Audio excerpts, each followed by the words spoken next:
Hi guys and welcome back. Today we are checking out three cities you need to visit while in Italy, according to a local. Okay, let's check it out.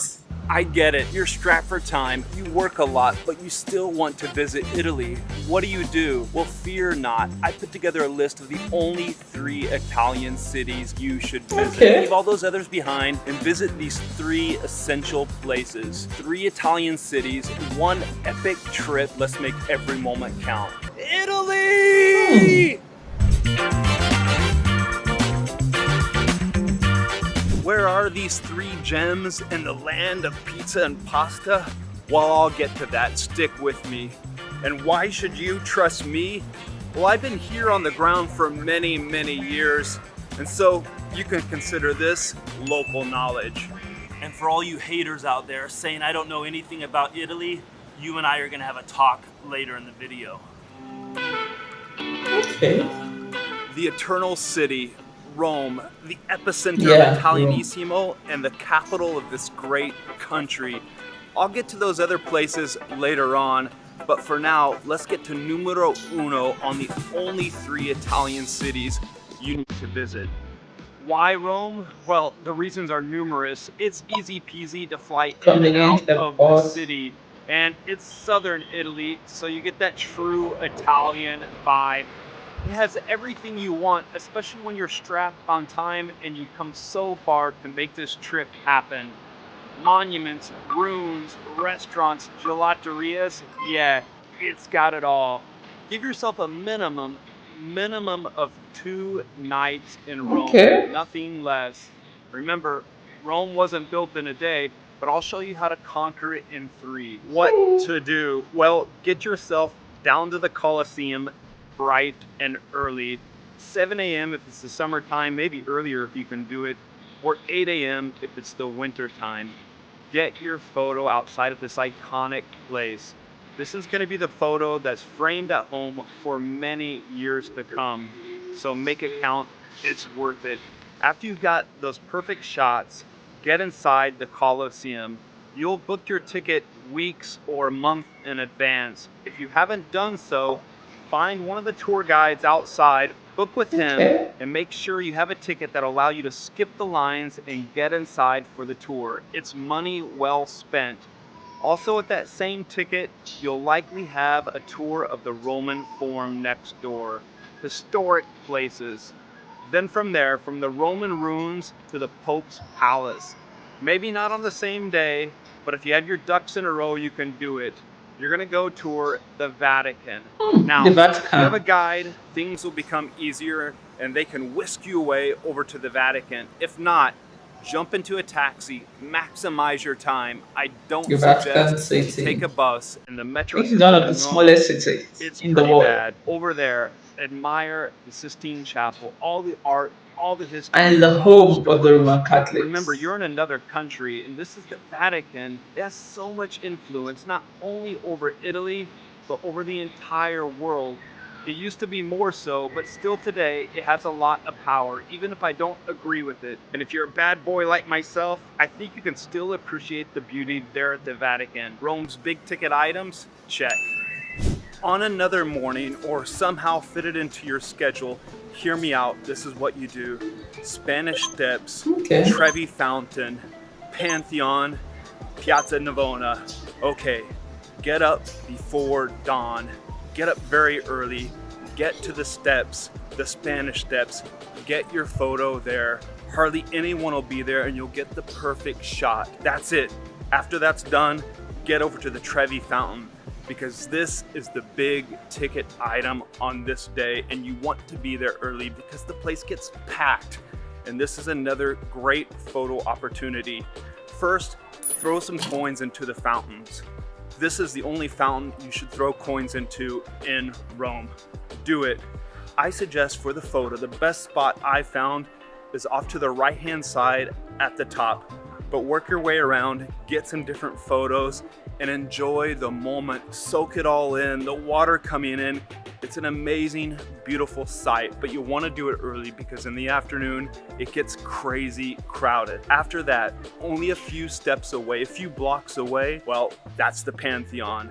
Before you get there, at this point, if you're hungry and you need a coffee, duck into a bar for a cappuccino and a cornetto.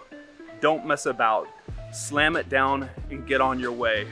Remember, at the Pantheon, dress appropriately or they will not let you in. Okay. This is a former temple to the gods, and it's the world's largest reinforced concrete dome, and it's quite an architectural site to marvel at. Also, it's one of the most preserved pieces from ancient Rome. Nowadays, it's the burial site to famous artists and kings. After you've walked around there in the circle, you see the circle up in the sky that's open as well in the dome. Make your way over to Piazza Navona, commissioned 2,000 years ago by the emperor. As a sporting place, it could hold 20,000 spectators Wow. in there, and they would hold events, and sometimes they would flood it for boat events as well. It's a Baroque masterpiece. Admire the fountains that are in the center of the oval-shaped piazza. Walk all around. And bonus, go back there at night and get some drinks. Or another idea, make your way over the river to the neighborhood of Trastevere. It's a pretty cool area. Get dinner there and even more drinks, and then wander back over to the Piazza Navona area. All around that piazza, in the piazza and the surrounding area, super cool for drinks and just exploring. Now all you Naples fans, come at me in the comments down below because we're skipping your city. Sorry, but we can only include 3 cities in this list. And for me, Florence is a must visit city on any trip to Italy. But before we get that, I want to ask you a favor. If you're enjoying this video, please make sure to give it a like down below, a thumbs up. It helps out so much. Also, a lot of you aren't yet subscribed. So if you want to get more of this content and you want to help me get these videos out to a much wider audience of travel lovers like you and I, click the subscribe button. Thank you. Florence, numero. An easy train ride up north from Rome, Florence deserves your undivided attention, and along with the other 2 cities, comprises the only 3 cities you need to visit here in Italy. Florence, where every corner feels like you're stepping into a Renaissance painting. Okay. And yes, the gelato is as good as it looks. Gelato. And stick with me, we'll get to the 3rd city that's on our list, and it's a bit of a controversial one. But first, let's talk about Florence. Florence has everything. Renaissance art, Chianti wine, gallons of gelato. Florence is a must-visit destination. So what to do? Give yourself a minimum of 2 nights in Florence. Nothing less. You want to book in advance for those big ticket items. Going up to the top of the main cathedral, seeing David at the Accademia and the Uffizi Art Museum. Those are the big ticket items. Now what I think should be on the top of your list is getting to the top of Florence, to the top of the cupola at the main cathedral.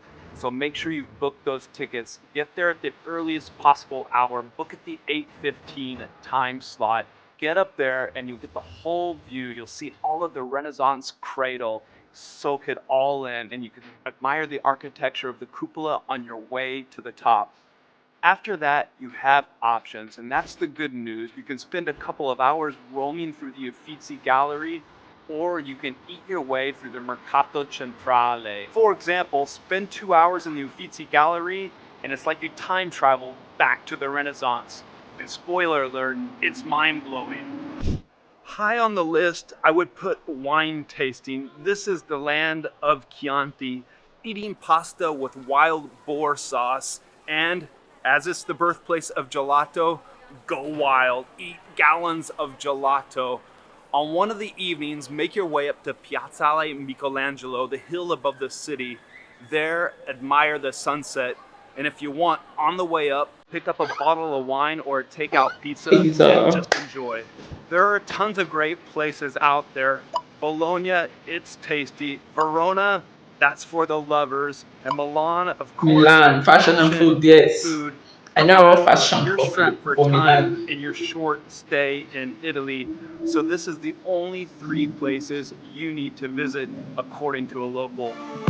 Venice, Throw Venice. all those other towns out of the way, and remember I said this last one's a controversial one? Well, here it is, Venice. It must be on your list, especially if you're pressed for time.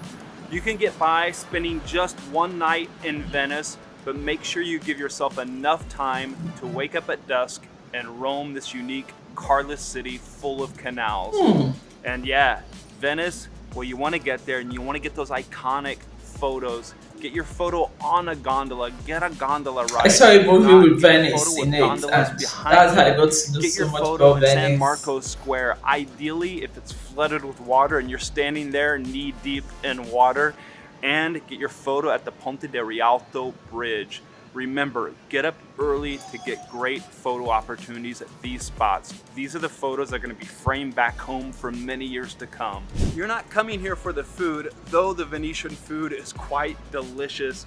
You're coming to this iconic town that was once a maritime and financial superpower before it sinks or before they ban tourists outright. Unique in that it's carless, it's an island crisscrossed with canals. You'll get lost, trust me. So much so that they put up signs all around leading you to the Rialto Bridge or to St. Mark's Square. Venice is a city where getting lost is part of the plan and where every alley leads to a postcard-worthy view. And as a bonus for you, if you head south over the Academia Bridge to that island there, head out to its easternmost part. Across the main canal, you'll get a beautiful view of St. Mark's Square. Be warned, however, Venice gets super crowded, so book in advance and plan accordingly.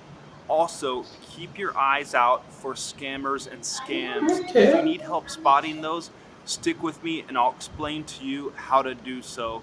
Also, if you need all sorts of other information on how to get to and from Italy, how to get around Italy once you're here, where to stay, hotels or Airbnbs, what to eat, what to do. Well, I put it all together in one PDF, a simple PDF that you can download, have in your pocket, offline, on your phone for when you're traveling around Italy. There's a link to download it below. Now, what about that message to the haters out there? Well, here it is. Drop some comments down below. Let me know, why does your city or some other city deserve to be on this list? The Holy Trinity, the only three cities you need to visit when you're here in Italy. Or better yet, drop some comments down below. Let us know what. This is beautiful. Thank you to you, the local who put up this together. I learned so much about it. And yes, our winning cities are the Rome. Yes, that's the home of the Christian faith. The Vatican City houses the houses the Pope of the Roman Catholic Church. Florence and Venice. Yes, I saw Venice from a movie I saw sometime last year, and I got to know is a home of canals and water bodies. I enjoyed every single bit of it. I would love to know so much about Italy. If you don't mind, please drop your comments and share your opinions as regards this. Thank you guys for sticking to the end, and I see you right in my next video. Bye.